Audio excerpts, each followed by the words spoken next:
केंद्र सरकार के पोषण अभियान के तहत देश भर में 9 अप्रैल से 23 अप्रैल तक पोषण पखवाड़ा 2026 का आयोजन किया जा रहा है। इस क्रम में तेलंगाना के भद्राद्री कोठागुडेम जिले के एजेंसी क्षेत्रों में आईसीडीएस की देखरेख में आंगनबाड़ी केंद्रों के माध्यम से व्यापक जागरूकता अभियान चलाया जा रहा है। चारला और दुम्मुगुडेम मंडलों के कलिवेरू और नरसापुरम गांवों में आयोजित कार्यक्रमों में गर्भवती महिलाओं, बच्चों और स्थानीय समुदाय को संतुलित आहार के महत्व के बारे में विस्तार से जानकारी दी गई। इस दौरान बाल मृतम, मोटे अनाज और हरी सब्जियों से पौष्टिक भोजन तैयार करने के तरीकों का प्रदर्शन किया गया, जिससे लोगों को व्यावहारिक रूप से सही पोषण अपनाने के लिए प्रेरित किया जा सके।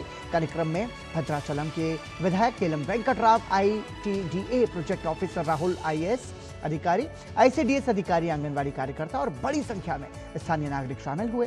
साथ ही आंगनबाड़ी स्टाफ को डिजिटल डेटा एंट्री को सशक्त बनाने के लिए मोबाइल फोन भी वितरित किए गए।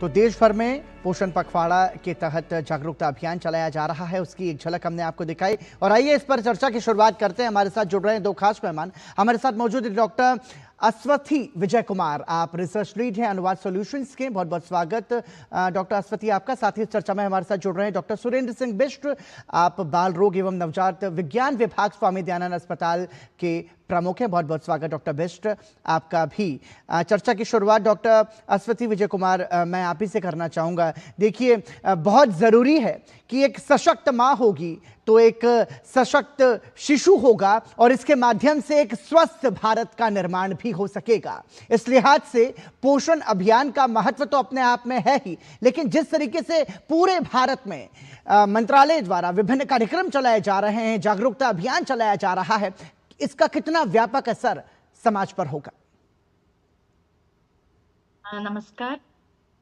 इस पोषण पखवाड़ा का थीम है maximizing brain development during the 6 years of life.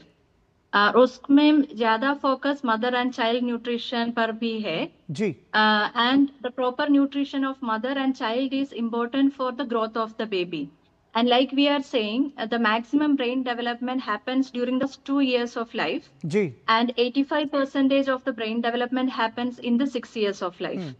So it is very important that the mother is well nourished while she is pregnant and lactating, and also ensuring that the child gets the right nutrition during the first, especially 2 years and also until 6 years of age. So as I already mentioned, the brain development happens 85% during the first 6 years of life. Also, it is important to know that the 100% of the adult brain growth, the brain volume is achieved in the first year of life. So the nutrition during the first 1000 days of life is very important for the proper growth and development of the child. So that is why community events and Jan Andolan like these are important to create awareness in the community about proper nutrition. And like you were mentioning, the importance of getting services from Anganwadi centers so that they can facilitate better growth and development among the children. बिल्कुल ठीक है। Doctor Bisht भी हमारे साथ जुड़े हुए हैं। Doctor Bisht, महत्वपूर्ण सवाल ये भी है, कहा जाता है